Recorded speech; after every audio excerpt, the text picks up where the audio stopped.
Welcome to another episode of Red and Black, where your conservatism is not just the color that you're used to. I'm Lenny McAllister. I'm one of many Americans across the country that have been watching a defense team try to gaslight America by way of an exhaust pipe. There's something weird going on in Minnesota, and it's not just a dude that used to play the guitar in high heels.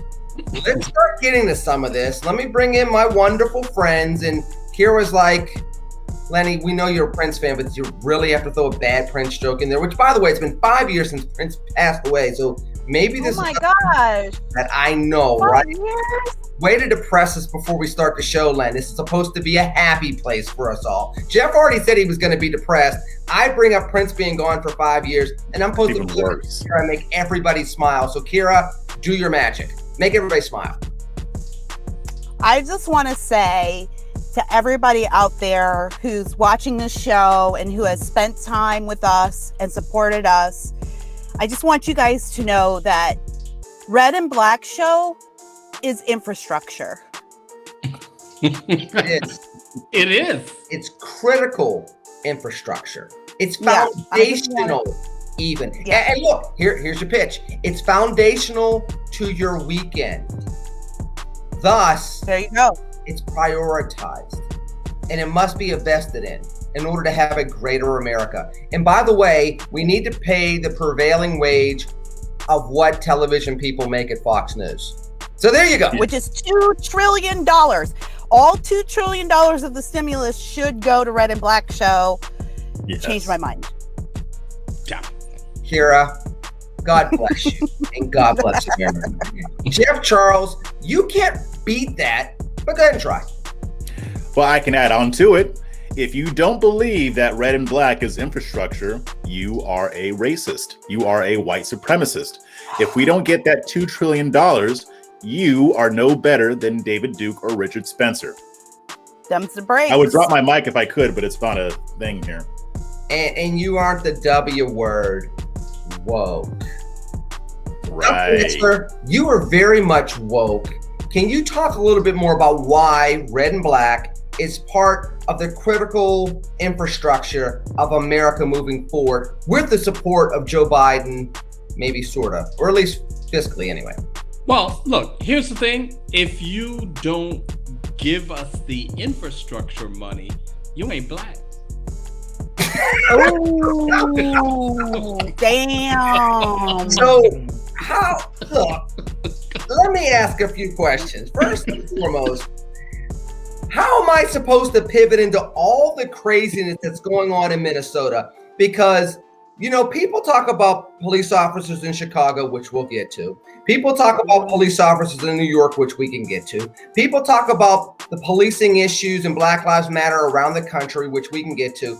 But you wouldn't think that the jumping off point when it comes to policing in America over the last 5 years, where the whole dichotomy of being black in America, being white in America, and policing would be centered in Minnesota?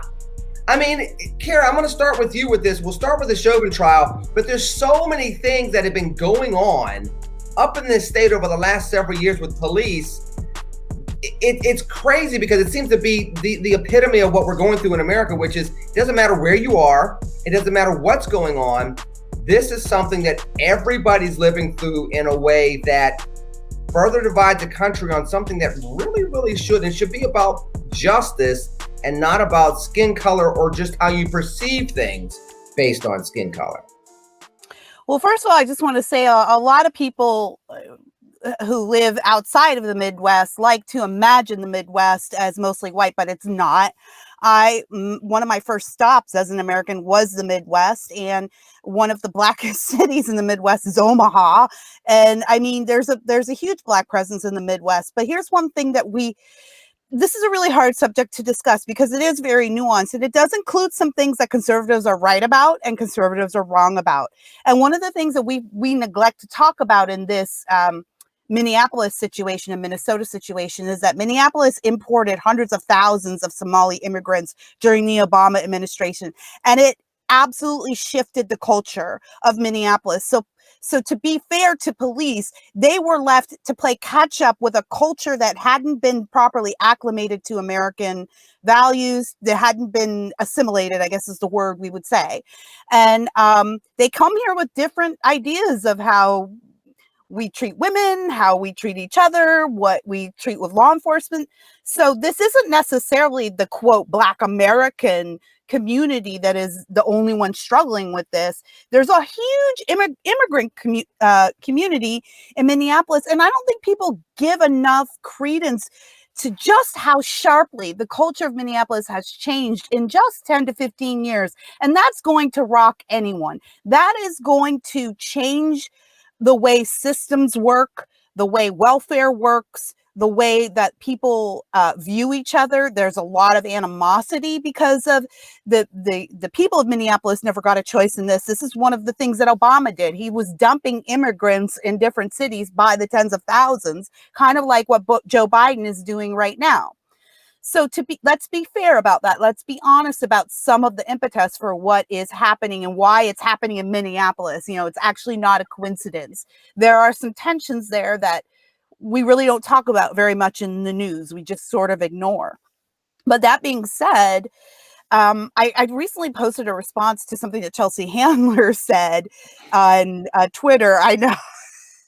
She was like, why? I don't know why any Black guy would comply with police if he has a 50-50 chance of getting shot. And it's like, are you advising Black men not to comply with police? This is very odd and not helpful at all. I'm starting to think you're not on our side, Chelsea. But she's one of the other things, side. She's scum. no, she's on her side. But one of the other things that I said, she's woke. She dated 50 Cent.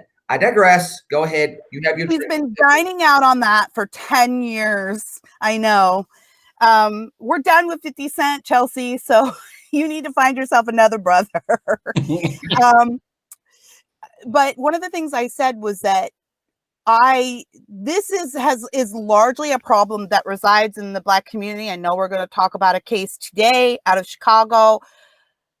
But typically speaking, this is an issue that the Black community in America has been dealing with for decades. It's not new. It's not something that's been made up. I do believe that that sometimes the media is not helping by amplifying situations that probably should be taken care of privately, that probably don't favor police and are angled in a way that they've already decided the case, you know? But I also believe that, and I say this often, that if a bunch of people are mad about something, maybe it's because they have something to be mad about. So maybe it is time that it's easy for us to sit on the show and have a very intelligent conversation because that's what we do. But the mainstream media isn't set up for that.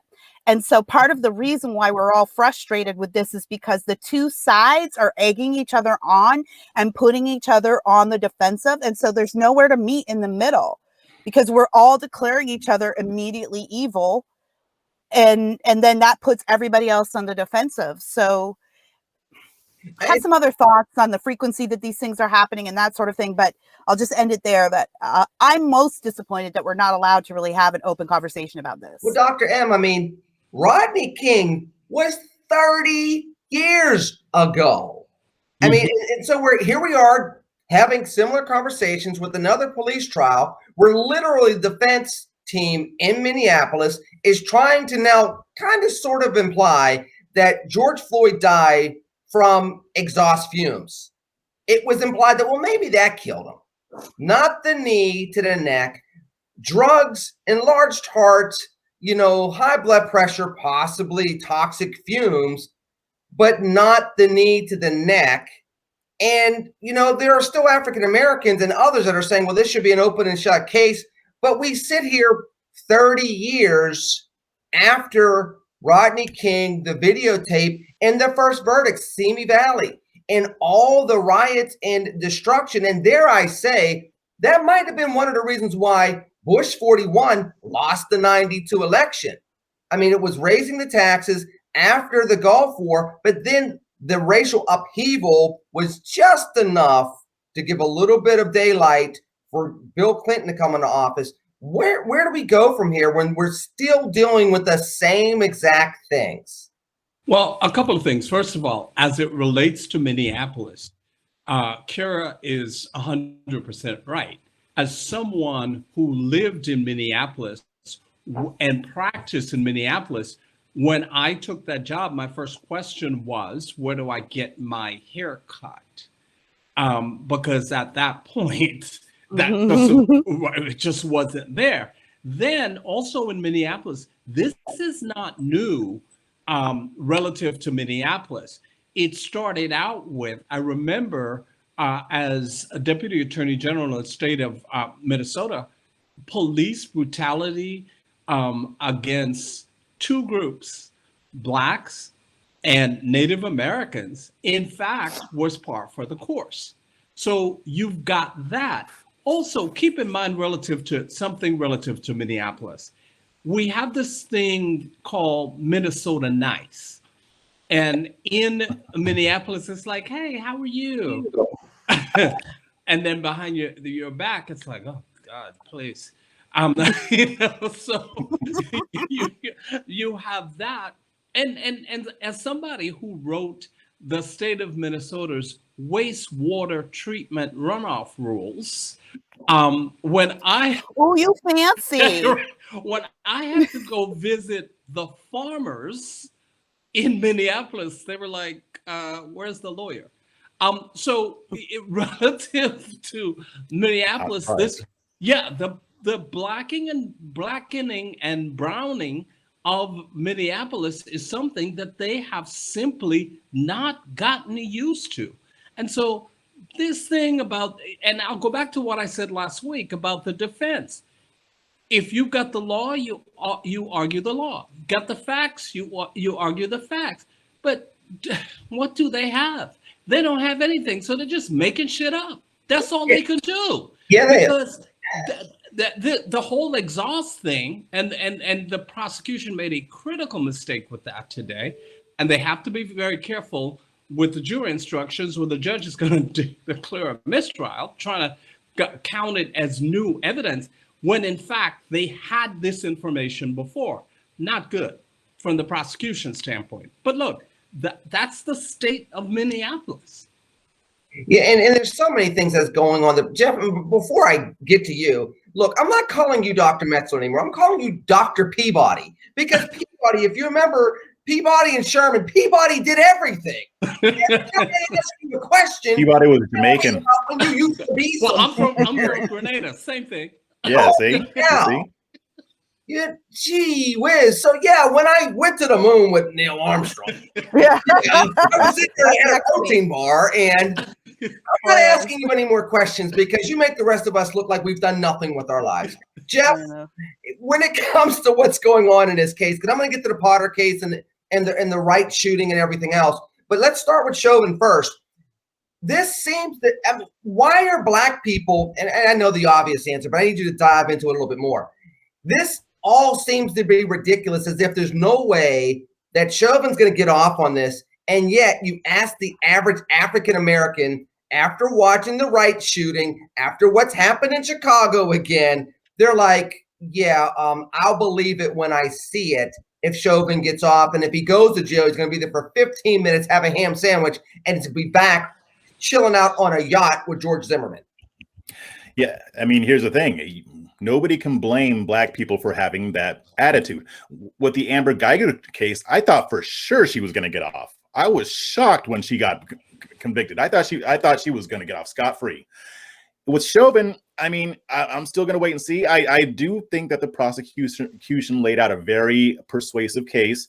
I think that a lot of people on the right are hyping up the defense, and I haven't been able to catch as much of that as I did the prosecution.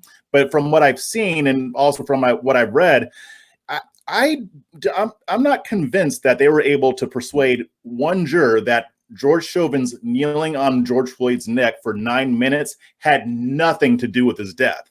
And I think that that's kind of what they'd have to prove for the average person to actually buy into that. And people keep saying, oh, well, you know, the prosecution has to prove it beyond a reasonable doubt, and there's reasonable doubt here. But the problem is that they forget the word reasonable. They just gloss over that word reasonable. It's not just any doubt. It has to be a reasonable doubt. And it's very difficult for me to believe that a jury is going to reasonably doubt that kneeling on somebody's neck for nine minutes with his underlying health issues didn't contribute to his death. But that doesn't mean it's going to be first or second degree murder. You read my mind. That's what people are expecting. And that's exactly what I was about to say. It's not going to be murder. It's not going to be second degree murder. I don't think it should be. Yeah, and it should. Yeah, I don't think it should be either, because there's no evidence of premeditation. But I think with a manslaughter charge, I think that's what they're going to get. But Dr. Metzler said it a few weeks ago. They do only have to convince one person on that jury, and that's what concerns me. Well, and the nuance in the Minnesota law is your actions must be not the sole cause, but a substantial. Oh, interesting. Sure. Yes. Interesting. That I didn't know. Yeah. So it doesn't have to be the sole cause, a substantial cause. That's the quirk there relative to Minnesota law. But that's what also is scary societally, though, right? Because if that's the case, it seems like it should be even easier to convict. But again, I'll go around the clock, if you will. I'll go counterclockwise and start with the rock star. If he gets off and it seems like it should be easier to convict Kira, good Lord, it's going to make 2020 and 1992 literally seem like a cookout. I don't agree. I disagree with you guys that this is an open and shut case. I've sat on a jury, and I know how difficult it is to go by the letter of the law. And I do understand most of the charges here. And I think that a lot of times we think of this stuff in terms of race, but sometimes it's class. And so a lot of these guys get off because they can afford a really good lawyer who is good at his job. Whereas if you have a public defender and you're poor, which you have a bigger chance of being minority and poor, then you're probably going to get convicted. So I have no doubt that Chauvin has the best lawyers that the union can afford, that he can afford. Yeah. And so it's not going to surprise me if he gets off. And I wouldn't even say that the defense is doing a poor job of creating doubt. I think they've done a great job of creating doubt, if you ask me. So I don't think that this is kind of open and shut and easy, and it should be easy to convict him. It shouldn't be easy to convict him. He is a peace officer. It should be very difficult to convict a peace officer for the death of a suspect, regardless of the circumstances. We should want a very high standard of proof for that, because the consequences of it not being difficult to convict a police officer is that we will have no more police officers because no one's going to want to join law enforcement. Here's the rub to that. So you have a police officer, because we have the shooting, the Wright shooting that just happened, and you had the arrest of, I believe her name is former Officer Potter, that is now in jail. Now, we're talking about Chauvin. We're talking about the burden of proof for police officers. We just had a former police officer who was black, Mohammed Noor, that shot an Australian visitor to Minnesota, blonde white woman. Was he convicted, or was there a burden of proof that was high like we have seen in the other cases? Everybody remembers what happened, right? Yep. His behind went to jail. This is like 3 years ago. So yeah, but my point is this: we're seeing time and time again, generally speaking, that we can make the case for, our brothers in blue, quote unquote, should be a high bar because they're serving the public good and they have these difficult jobs. But everybody that watched that case in Minnesota, particularly if you're black, by and large, you probably said to yourself, oh, a black guy shot a white woman by accident as a police officer. He's going to jail. And nobody was shocked that he was convinced. Jeff, am I wrong on that? No, you're not wrong. But when that whole thing went down, I was like, oh, yeah, that dude's going to jail. I'm not saying he didn't deserve it. He did. That's the problem, because too easily you can make that as a snap decision or just kind of generality, and it comes to pass. And yet we're still sitting here debating the Chauvin case. We're going to be debating the Potter case. We're going to now be looking at what happened in Chicago. And that, to me, that highlights, and again, it's interesting you brought it up to start the show, Kira, that these things are happening in the Midwest. where people don't think of these type of racial dynamics, especially the upper Midwest, when you start talking about Wisconsin, but you still have Milwaukee. It's full of black folks up there. That's just so ignorant. That's my point. It's full of black folks in the Midwest. Yeah, and look, I don't think it's an open and shut case at all. I don't think it's an open and shut case because you never can know what the jury is thinking. I don't think it's open and shut. The difficulty I have with this case is I think his defense lawyer is particularly weak. He is particularly weak because he doesn't have a lot to work with. So for what he has to work with, he's doing the best that he can. The prosecution has laid out a methodical case. It doesn't mean that there's going to be a conviction. I think at best, the conviction is probably going to be voluntary manslaughter because it was a substantial cause of his death. That's what I think. So I definitely don't think it's open and shut. I never think there's any case that's open and shut because once they get into that room, you don't know what's going on. So let me ask this question, and Dr. M, I'm going to go to you on this. With Kim Potter getting arrested for the shooting of Daunte Wright, going on 10 miles, I believe it's to the west, Brooklyn, of Minneapolis, in Brooklyn Park, does that end up basically sealing the fate of Derek Chauvin? Because I don't care what a judge says as far as don't watch the news, somebody has had to have told this jury that this is going on there. Even if there was some doubt as to whether or not Chauvin was going to be, convicted, does what happened in Brooklyn Park, A, end up sealing his fate? And B, do we start seeing people say, you know what, these cases are too much. They're not going to, you hear it already. You're not going to mistake a taser for a gun. Here we go again. This police officer is going to get charged but be taken off. What say you? And I'll go to the other two. One, do you think this seals Chauvin's fate? And two, how do you think it's going to play out in Brooklyn Park? Well, number one, I think this is where I think the judge made a substantial mistake. When that incident happened at that point, he should have sent the marshals to the jurors' homes and sequestered them immediately. Ooh, you can do that? Oh, yes. Yes. Oh. He should have done that immediately because I think should he be convicted, what on appeal he's going to say, the failure to sequester prejudiced the jury against me. The judge had made a substantial mistake there. Immediately, Marshall should have gone, taken them to the hotel immediately, because don't tell me that they haven't heard of course they've heard of it. Come on.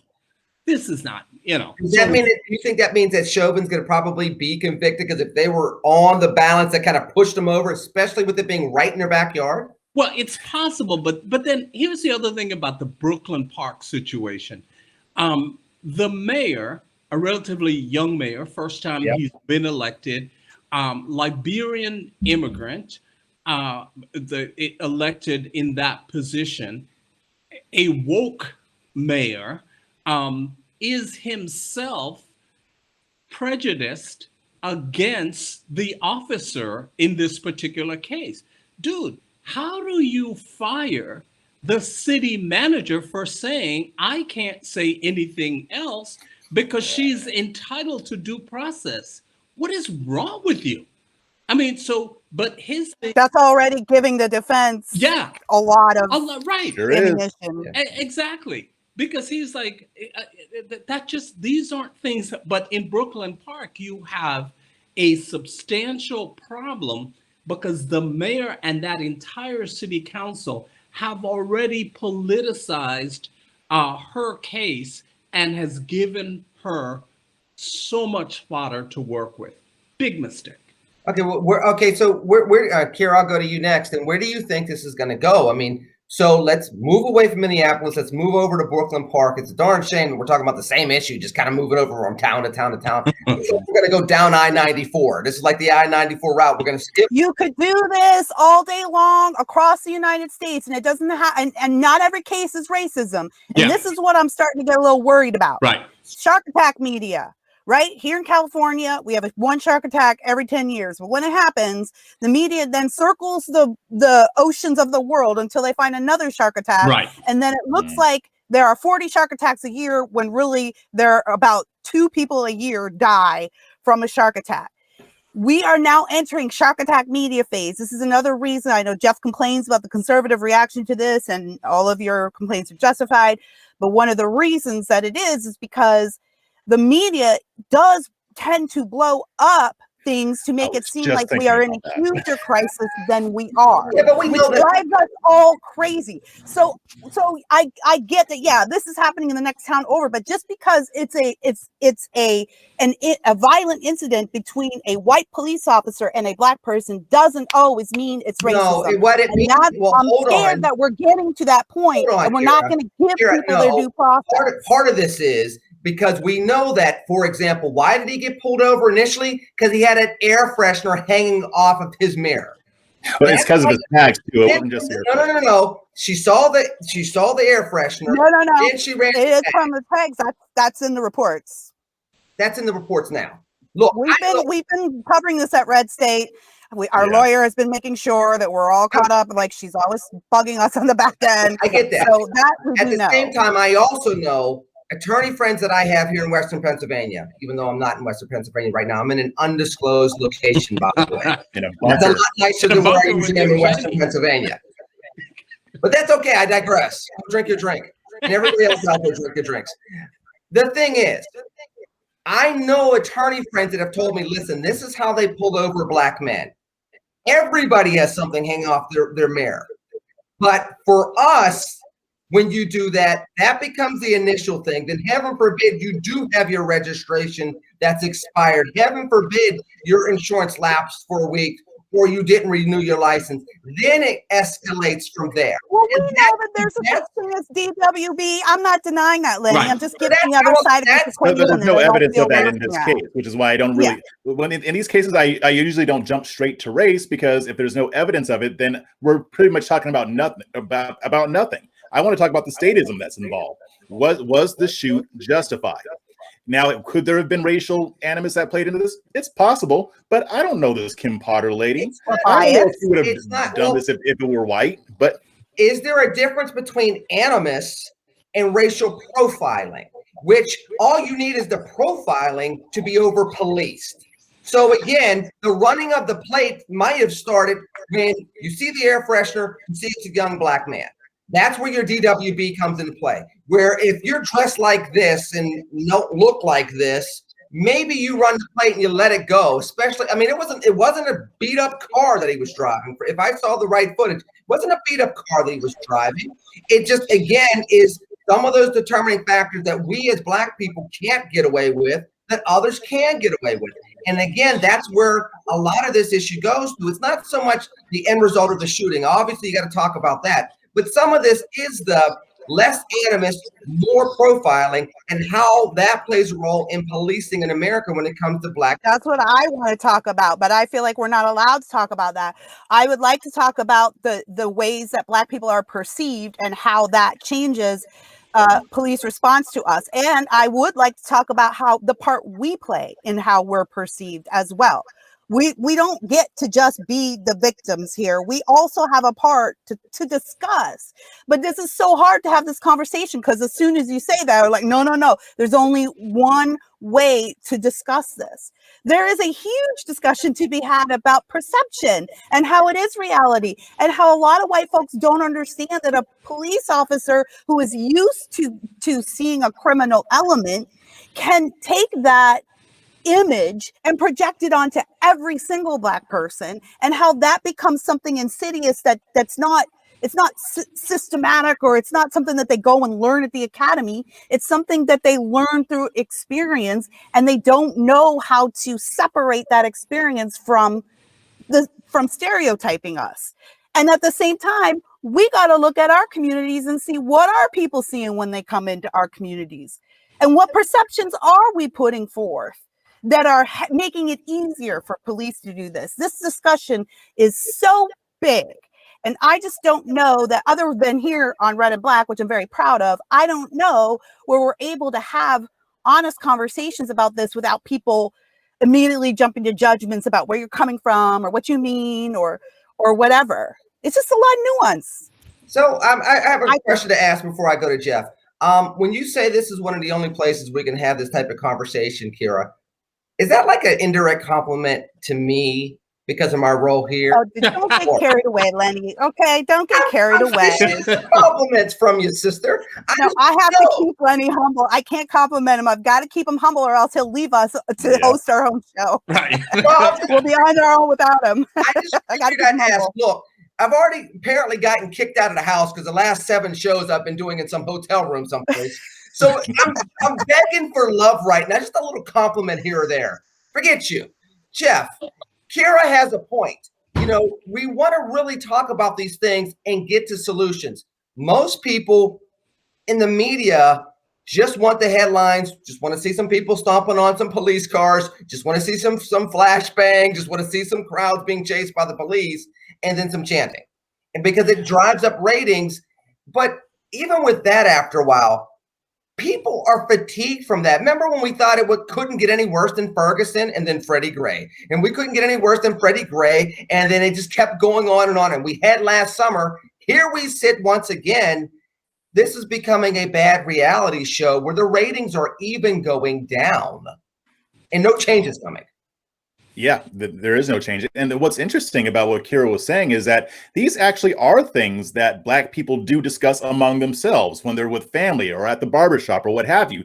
These issues are discussed all the time. Like I'm having to educate conservatives on the fact that, you know, most of us talk about how you shouldn't resist arrest. I mean, nobody is arguing for resisting arrest. Except this is something no Black person is arguing for resisting right, exactly. arrest. And it's funny because they're just so sure that we just glorify resisting arrest. And I'm like, have you ever talked to a Black person? But the bottom line is that hold on, Jeff. Orlando Castile happened in Minnesota. Exactly. I belong That's another to the example. NRA. Please don't shoot me. What ends up happening? Yeah. He gets shot and killed.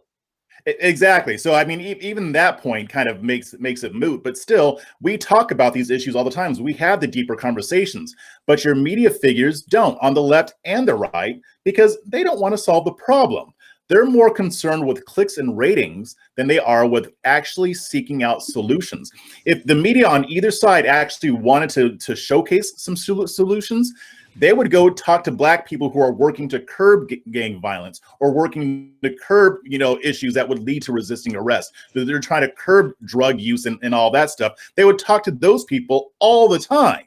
But you rarely see them on TV unless it's a local news outlet talking to these folks, because they don't want the public to see that there are people with solutions, because then somebody might actually solve the problem, and then they won't have their bloody stories to report on. So it's disgusting. I mean, and our politicians and our activists are no better. I mean, this has been going on for so many decades, and not much has really been done to deal with it, whether it's police brutality or whether it's gang violence or what have you. They're doing nothing to solve the problem. How long is it going to take before we get fed up enough to hold these people accountable and to push them to do the right thing? Well, Dr. M, what's the first thing that has to happen? Well, here's the issue. So relative to so-called activists, in particular, activism has turned into buy large mansions, BLM. Hello, Patrice, looking at you, girl. That's right. That's right. Because I am, you know, and when you have, people are saying to me, well, you are this right-wing nut who's attacking BLM. Okay, I said, all right, fine. So here's the question. What have they done with all the money that they have gotten? Thank you. What have they, just tell me one thing. And you know what, Chris? Abolish the police or defund the police is not a strategy. No. But that is what it is. That is what happens when you that is what happens when you refuse, when both sides refuse to recognize the real problem and address the real problems. Then the extremes become the norms. So instead of conservatives should be the ones setting the tone on this. Yes. Because conservatives are the ones who understand the Constitution, Yes. who understand, the idea of justice rather than social justice, just justice, period. Conservatives should not be letting the nut jobs rule the conversation, but because conservatives are so wrapped up in trying to prove that there is no such thing as racism anymore, because it feels hurtful to do that, they are leaving the argument to the left. And they shouldn't have it, because look at their ideas. Their ideas are super dumb, and they're going to get all of us killed. But it just, I don't know where we go from here, guys. Like, I don't know who are going to be the people to open up this discussion. Like, who's going to be the people to let the media know that this stuff is going on? Who are going to be the people who can unite law enforcement and the Black community in a partnership to solve because government's not going to solve it. Right. And No. Black Lives Matter sure as hell is not going to solve it.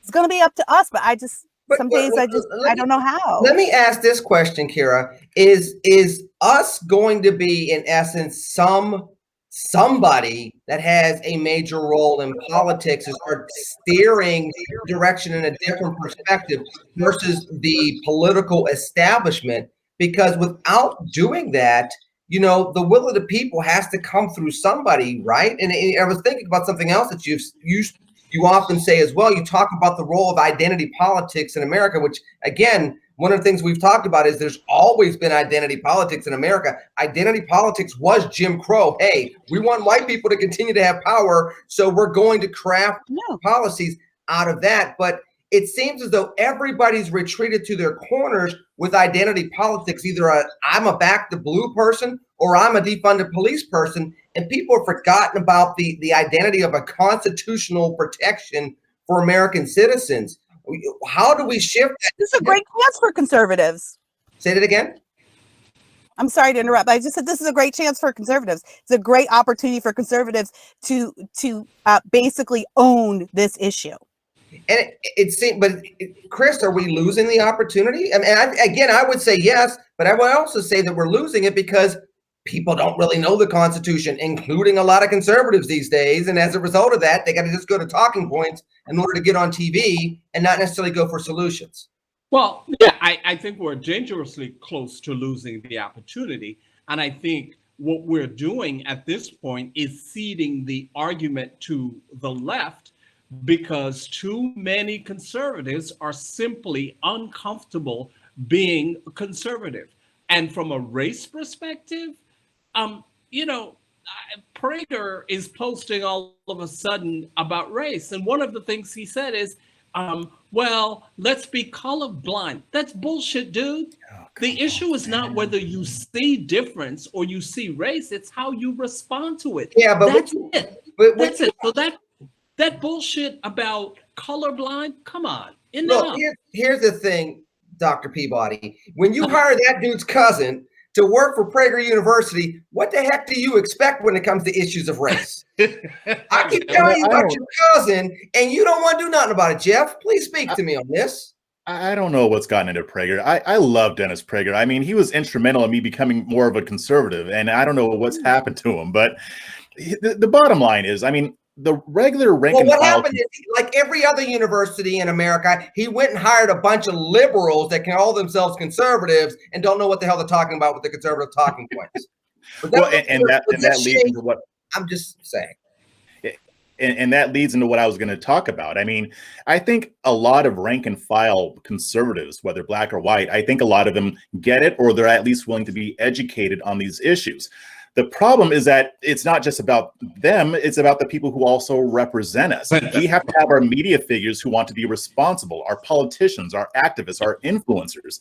And right now, our influencers don't care. And so they represent badly the conservative movement, and they're more concerned about entertaining. They're more concerned about fomenting outrage. None of these people, now I won't say none, but most don't want to have an honest conversation. Jeff, let me challenge you on this. Let me challenge you on this.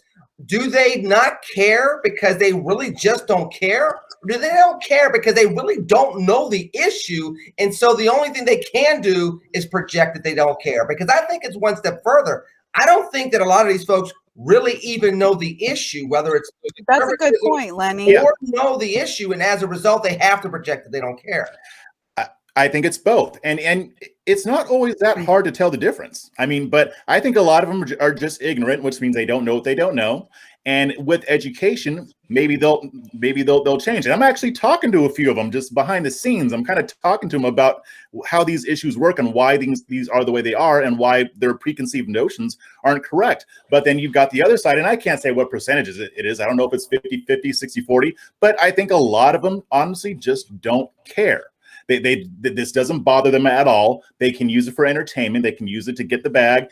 And that's all they're in it for. And they don't care how much damage that it's doing to the conservative movement. And I think there's an even smaller percentage that are just racist as hell. And I have no problem saying it.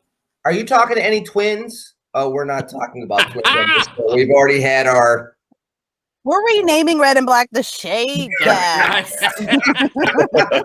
Red and Shade. Speaking of shade, can we throw a little bit of shade on this idea of, FDR Part 2? First of all, we're going to relive the new Deal by throwing trillions of dollars into the economy and hoping that it trickles down to the point where some of this money is just going to be sitting around waiting to be burned like the Joker in a Batman movie. But now on top of that, we got Joe Biden wanting to pack the courts. Kira, you brought this up first, and I want to go to you first on this because, everybody complains about extra constitutionalism from a president when they're Republican. And then when you get a Democrat in there, then what's a constitution? And we're hearing this again in 2021, just like we did in 2009. Can we talk a little bit about this? Because to me, if you have 13 Supreme Court justices, you're going to eventually have 15 to 17 Supreme Court. Thank you. The whole thing is ridiculous, which is what we said from the start. By the way, for all the never Trumpers out there, I hope you're really happy. Thank God Trump isn't mean tweeting now. And now we've handed, I don't understand the conservatives who worked so hard to oust Trump and give the Democrats Congress as if that was going to just teach us all a lesson or something. I don't know. But now look, when Democrats own Congress, they have the executive branch and they want to start the war of the judiciary. I'm really interested to hear what Chris has to say about this as a legal mind. My non-legal layman's mind tells me that this probably isn't going to make it all the way because people in Congress understand that this would just be triggering a never-ending war. If we have, like Lenny was saying, if we have 9 justices, if we have 13, then why don't we have 100? If every time every president ran, all he ran on was, I'm going to add X number of justices to the court so we can have a SCOTUS advantage for the next 4 years, that's absolutely politicizing the court. RBG herself said that that's exactly what would happen. You'd politicize the court. Even today, Nancy Pelosi came out and said, I'm going to look at Biden's proposal. I think we should definitely study that, but I don't think I'm going to introduce the bill on the floor of the House just yet. If Nancy had the vote, that bill would be on the floor today. She don't have the votes. She knows she don't have the votes. So I really think that there are a lot more Democrats than we think in Congress who are like, this is dangerous. And it really could come back to bite us. Not like the filibuster will come back to bite us, but in a worse way, where if you have, and then what you don't want to do as a Democrat is incentivize all of the conservative and Republican voters who often stay home during elections because they just feel they don't make a difference. If they knew that every election would determine the swing of the Supreme Court, you may incentivize those people to finally get out, and then you may have 12 to 16, 20 years of a Republican administration. So it's a dangerous game. Dr. Metzler, you have this, the quest to start having the kind of sort of Supreme Court. I mean, 25 people, they're okay. They're not supreme, but they're better than average. I mean, as you're going down this path, look, people were mad about Kavanaugh's credentials and Amy Coney Barrett's credentials, how fast that happened. Can you imagine if this becomes a court packing race? Because again, part of this that Kira didn't bring up is the fact that if Biden gets his way on throwing this out there, or the progressives get their way on throwing this out there, this has to happen in 12 months. Can you imagine every newly minted president trying to do this in a 12-month sprint? How would you possibly have legal stability in a country if it start becoming a banana republic? We won't even get into the spending because we're already kind of there with some of that. Well, first of all, Kira is absolutely right. A couple of things. My favorite words. A couple of Don't things. encourage her. Just continue. Look, as much as I dislike Pelosi's politics, I have to give her credit for being able to count noses. If she had the votes, it would have been there. Also, keep in mind, currently, with some members of the House who have left and gone to Biden's cabinet, in the House, as of today, Democrats have a two-seat majority. Yep. There's that. Here's the other thing. This is purely unconstitutional. You can't do it because part of what they said also is they want to have term limits for Supreme Court justices. That, my friends, requires a constitutional amendment, which you will never get. True. Yeah. Also, look at the way that Biden put this commission together to study the court. You know what he told them? Don't give me a report. He doesn't want a report. He doesn't want recommendations. What he's going to say is promises made, promises kept.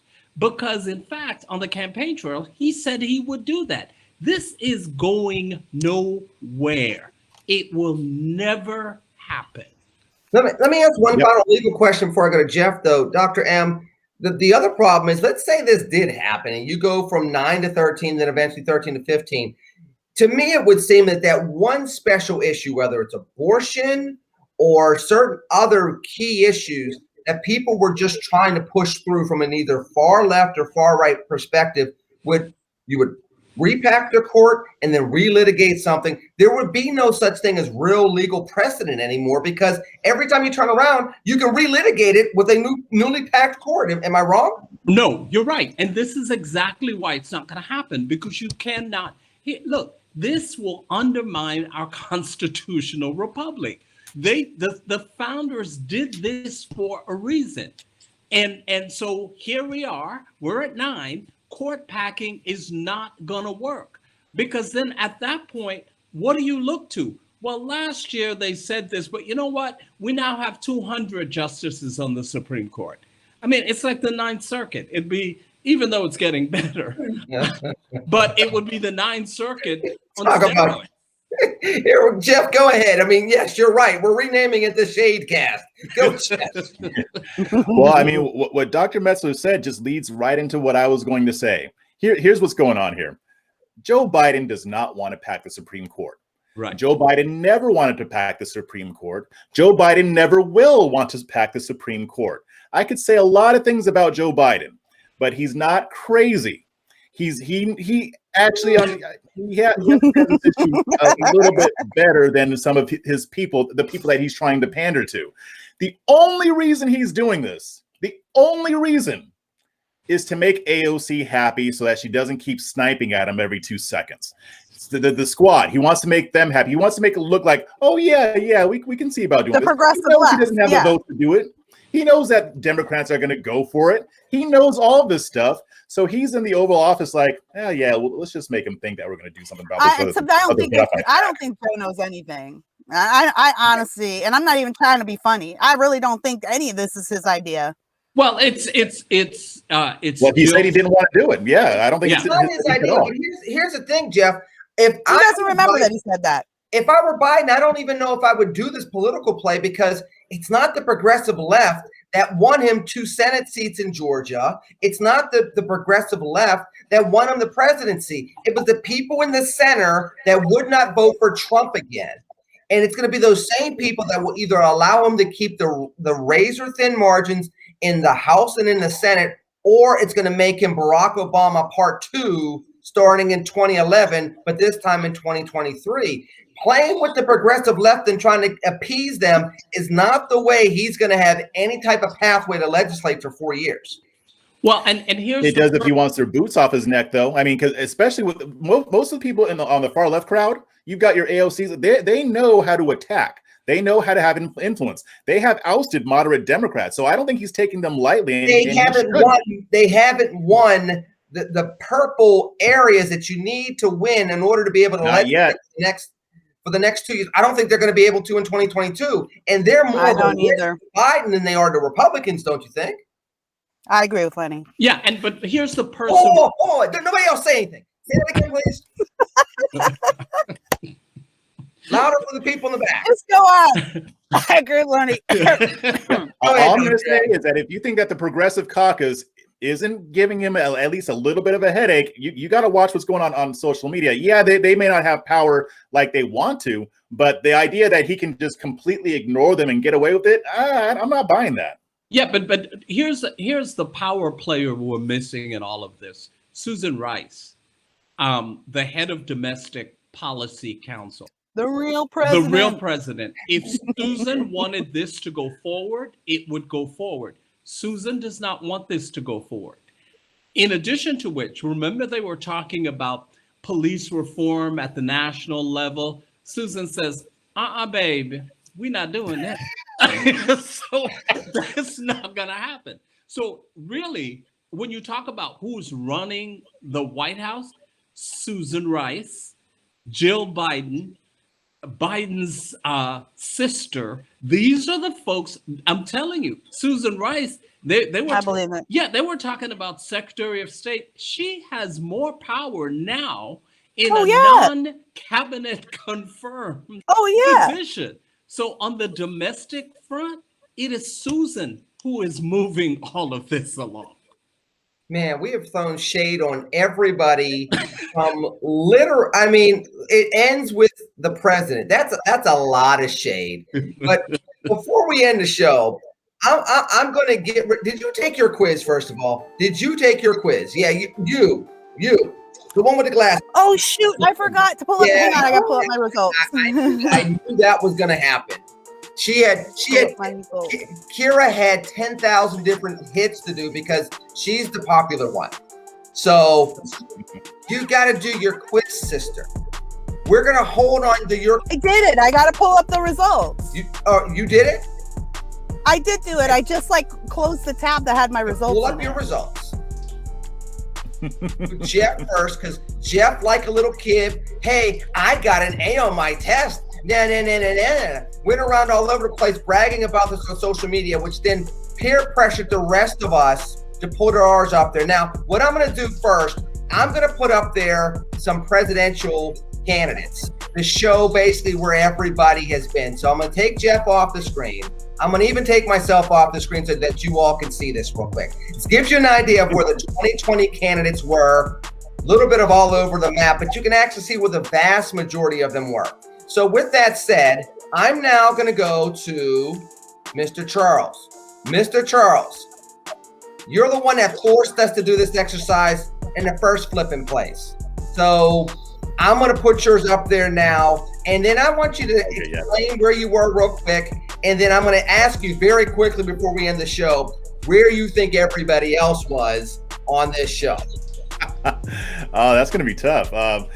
So I'm very not very authoritarian. I'm definitely not on the left, but I'm not far to the right. So I'm actually a little bit. I'm not surprised about the not being so far to the right, but I expected myself to be a little bit more libertarian because I don't really feel like I have much authoritarian in me. As a matter of fact, over the past week, I've been hating on the authoritarians quite a bit. But I'd say for the most part, it's mostly accurate. I mean, my politics are basically, leave me alone as much as possible.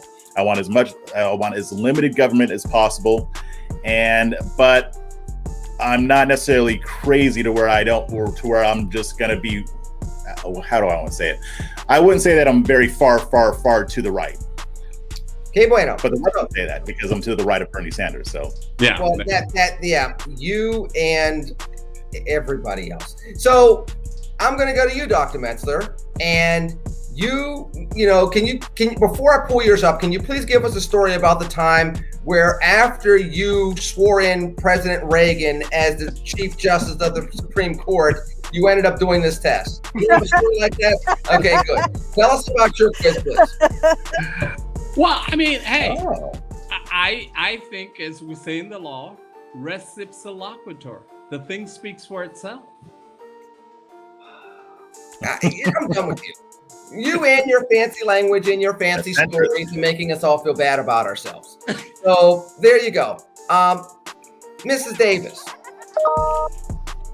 I just emailed the picture to you. I don't know if that makes a difference now. Can you put it up from the email, or is that why does Kira always have ways to make life harder for me?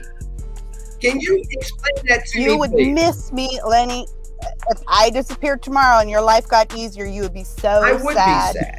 I would absolutely be sad. However, doing you the favor of giving me money. Lenny doesn't appreciate me. He doesn't have enough women in his life telling him what to do. I try to tell him. I'm here to help you, Lenny. The last woman that I thought appreciated me for the type of person I am has had me on the road for 4 straight weeks. So I digress. I don't think I'm very much a fan of any of you all right now. But I digress. I'm going to go ahead and pull your picture up, and I'm going to ask you to explain it because we have like 2.5 minutes left in the show. So, Kira, you can't take 7 to explain this. But go ahead. Great. Ooh. That was shade, Lenny. Social libertarian, authoritarian. Only on the Shade Cast can you find shade like that. I wasn't quite sure exactly what all this meant, to be honest. What does this economic left and right 5.5 mean? Am I like in the middle here, or social libertarian slash authoritarian?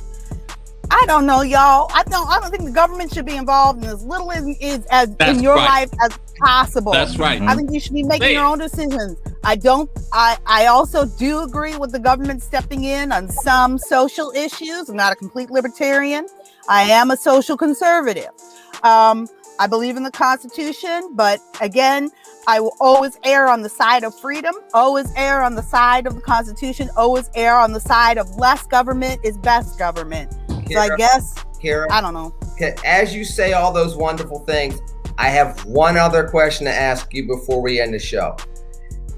Is there anything that you'd like to announce before we leave the airwaves today with what you just said? Actually, Lenny, there is today. Hold on. We got to solo her up. Hold on. Wait a minute. Please go ahead. That's me. Make your announcement. Well, today, as you know, Lenny asks me a lot if I have anything to announce. And today, I just want to tell you that Kira Davis is infrastructure. Right. You know what? And yes, she is a major component. She is like the bedrock of infrastructure for Red and Black. So please fund me. I'm letting you send me your tax dollars. Please send your hard-earned support to Red and Black to support the infrastructure. Now, you may be asking, where's my quiz? I'm not putting my quiz up. I will tweet my quiz. Because first of all, I'm not going to have people calling me Rhino and everything else. I'm going to do it anyway. That's right. I got the last shade in. I'm not giving Kira a chance. Look, folks, she complimented me at the beginning of the show. She said I was right towards the end of the show. Do you really think I'm going to ruin all of that? I don't remember that. I do want to say before we go, Lenny, that I cannot believe we went this whole show and not one of you mentioned Pat Robertson. Well, I didn't want to break attention to that dude. I did not want to break Jeff's heart. So Kira has, just listen to yourself. She has Davis Nation. You got Jeff that has a fresh perspective. You have Dr. Metzler, who's going in a time machine with Peabody and Sherman and doing everything in American history. Follow him if you can. The only doctor that I know that doesn't have a TARDIS, but has seemingly done everything in American history over the last 300 years. That said, you like my doctor? Black Forrest Gump. Do you like that too? The Black Forrest Gump. There's your Twitter handle for the week, Dr. Metzler. I'm leaving because I can't drink, so saying I digress is only going to make me thirsty for more water. I got to go. I will talk to you all later on. TCNGB, take care and God bless. Time. Peace.